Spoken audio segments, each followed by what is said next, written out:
Welcome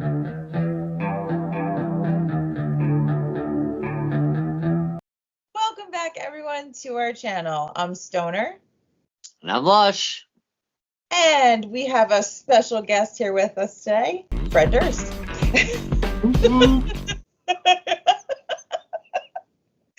Today we're going to go back to our movies and we are going to talk about The People Under the Stairs, 1991, written and directed by Wes Craven.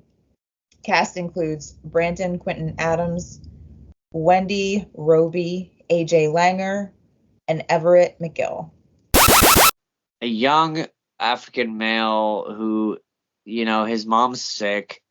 They're late on rent and they realize that they're being charged triple the amount to get out of this rent clause that they have. And they find out that the person that owns their building has typically done this so that they can tear it down.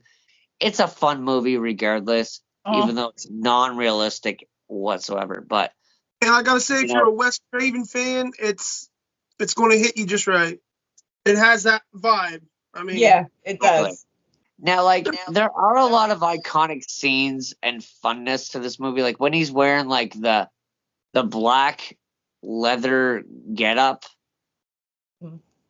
I mean, it's obviously pushing on a sexual nature, but yet they're ruthless, they're killers, they're, and you find out in the movie that they're brother and sister. Ew! Yeah. They're not married, they're brother and sister, and you find out that the whole family's been doing this for generations. I'm a sick fuck, I like a quick fuck. What were your thoughts on it, Fred, since you saw it for the first time?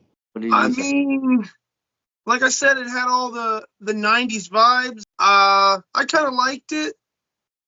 Roach was a good character. He came from inside the walls, or however you want to put it, but yet he's able to not want to be part of that, I guess, is sort of the way I would look at it.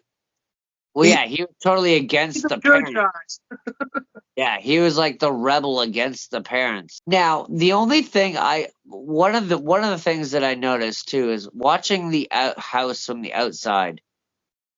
Does it not look bigger on the inside? Mm-hmm. How many walls can you run through, and how many rooms can you go into in that house? Like, I'm sorry, but that inside was like the TARDIS. It was a mile long when the house was only 20,000 feet or whatever. Like, what the? It doesn't look like it would have that kind of space. And then the movie goes on, like you said, it goes on forever. Forever! In the walls. Forever! Yeah. Like a labyrinth of like. Forever! Forever! Forever! Labyrinth. It seems to stop. And it's like, okay, I seen the house on the outside. You showed it at the beginning of the movie. There's no way the house is that fucking big. What happens in the house and the story of the movie, I do enjoy. It's just very unbelievable. At the end of the movie, when she lights the fire, a bunch of money shoots out the house, and everyone's collecting the money. Why isn't she collecting any money herself inside the house? And secondly, nobody says anything about the fucking absolutely pale white people that are running through them and running through the streets and running off. They are so white. Nobody's helping them. They're just running through the crowd. Nobody's saying anything. No one's looking at them. Their faces were like deformed. Exactly. And nobody's taking notice of this. And they've been mutilated and butchered and everything, yeah. Makes no sense. I remember seeing it as a kid and being like, whoa, what is this, Yeah.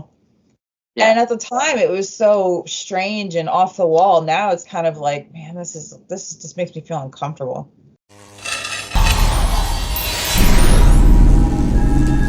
This was based on a true story. Yes, which is even worse when you think about it. And it was actually quite close to what you saw. You're kidding. In the movie. No shit. Oh. So that's how he read it in the paper. 2 burglars broke in, never returned. And then, people were looking for certain people, and then they found the house, found people in the walls. So people chained there. Yeah. Wow. Yeah. So I mean, it doesn't surprise me that people would have like that this could be real, but it does surprise me that in 91 movie could be written based on something like this. exactly. Even the ambiance and like you said, when they're in the basement and wherever it might be, it really, really pushes the Nightmare on Elm Street. Like, I can feel that it has that same aura, even though this is completely different movie based on real events and everything like that. But it really pushes that Nightmare on Elm Street. So if you like any of that genre of his, this should be a movie for you. Yeah. Absolutely. So there's a scene where Fool pulls the coin from Spencer's hand, like the coins that they were looking for. That was actually a real coin, and it was worth $708 in 1991. 2024 now. Only imagine. Probably about it's $2,400. probably worth a $1,000 now. No, I think Fred is right. An ounce of gold is like $2,400 as of yesterday. So